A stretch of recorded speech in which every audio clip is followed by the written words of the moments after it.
এই কারণে এটা লোকসভার ভোট।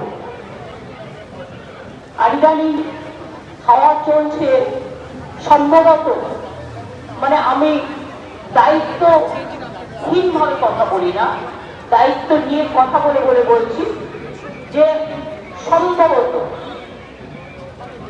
যদি সবকিছু ঠিকঠাক কাউন্টিং হয়ে যায় এবার বিজেপি ক্ষমতায় আসছে না।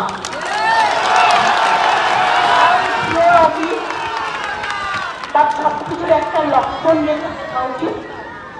তাই ভদ্রতাটা আমরা মেনটেন করি।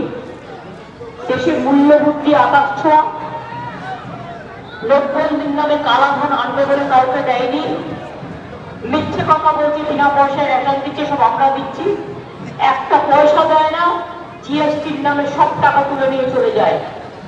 রেশন আমরা দিই, জল আমরা দিই, বিদ্যুৎ সাপ্লাই আমরা করি। বলছি আমি গ্যাস দেবো বিনা পয়সায়, কোথার থেকে গ্যাস দেবে? আবার কোথার থেকে গল্পা দিয়েছে সেই 15 লক্ষ টাকা দেওয়ার মতো, কাউকে 3 কোটি, কাউকে 6 কোটি, কাউকে 3 লাখ, কাউকে 6 লাখ দেবে।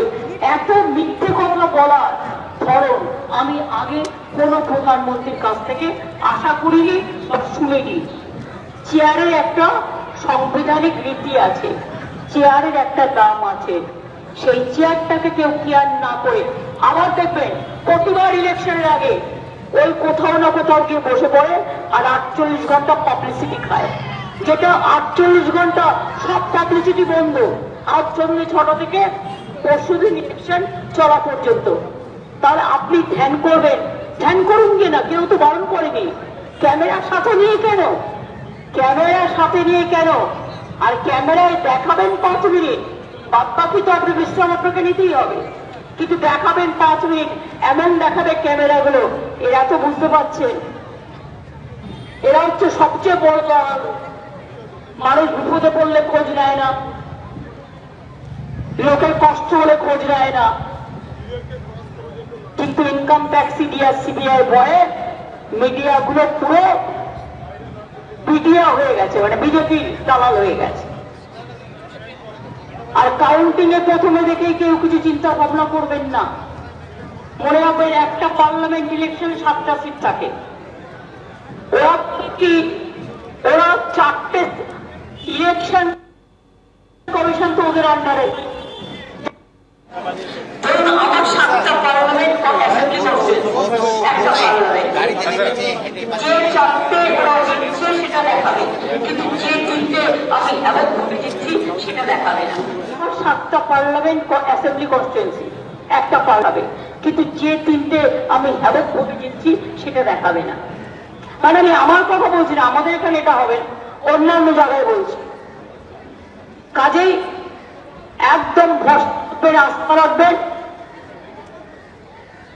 যা কিছু হয় মানুষের ভালোর জন্য হয়।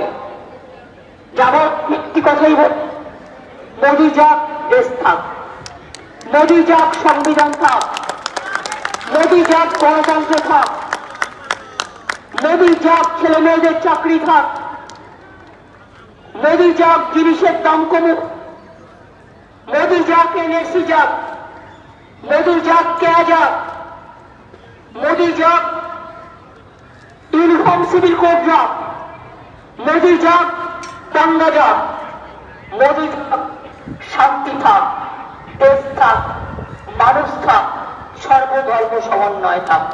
সবাই মিলে হলেও, বৃষ্টি হলেও, প্রকৃতির অশান্তি হলেও, অশান্ত হলেও, দেখছেন সুন্দরবনে অনেক ঝড় হয়েছে। আমরা 46 লক্ষ লোককে ওই রাতের মধ্যে, এখন আমাদের রিলিফ সেন্টার আছে, সেন্টার করে দিয়েছি, তুলে নিয়ে এসছি, আবার তারা বাড়ি পৌঁছে গেছে, কিন্তু তাদের বাড়িটা বানিয়ে দিতে হবে। আমি কালকে দেখেছি জলে তাদের জমিগুলো, পুরো ফসলগুলো নষ্ট হয়ে গেছে। আমাদের সাহায্য করতে হবে এবং আমরা প্রতিবার করি, এবারেও করব, চিন্তা করবেন না। আমি আপনাদের সকলকে বলবো ভালো থাকবেন, সব সময় সার্ভিস উইথ স্মাইল, হাসি মুখে কাজ করবেন। উদ্বাস্তু কলোনিগুলোকে প্রত্যেকটাকে দিয়ে রেকগনাইজ করে দেওয়া হচ্ছে, 99% হয়ে গেছে। যদি কিছু বাধা থাকে সেটাও হয়ে যাবে। আর বস্তিকে আমরা ঠিকা প্রজা দিয়ে দিয়েছি সম্মান। আমরা এখন বস্তি যেন না বলি, বস্তির জায়গায় আমি মেয়রকে বলে দিয়েছি নামটা উত্তরণ। অর্থাৎ ওরাও তো বড় হচ্ছে, ওদের ছেলে মেয়েরা যদি MA পাস করতে পারে, একটা রিক্সা চালকের ছেলে মেয়েরা সে বস্তিতে থাকলেও কেন আমি আজও বস্তি বলবো আধুনিক সভ্যতার যুগে? তাই তাদের নামটা দেওয়া হয়েছে উত্তরণ। সবার উত্তরণ হোক। এই দেখুন সূর্য মামা আকাশে উঠেছে এবং কলোনি স্থায়ী যে জমির পাট্টা প্রত্যেকে কলোনির নাম দিয়েছে স্থায়ী ঠিকানা। কেন চিরকাল বলবে কলোনি? কলোনি বলতে বলতে শোনায় যে আমি এখনো হয়তো ওপার বাংলা থেকে এসেই বসে আছি, আমার স্থায়ী ঠিকানা হয়নি। স্থায়ী ঠিকানা, কলোনিগুলো তার নিজস্ব স্থায়ী ঠিকানা পেয়ে যাবে।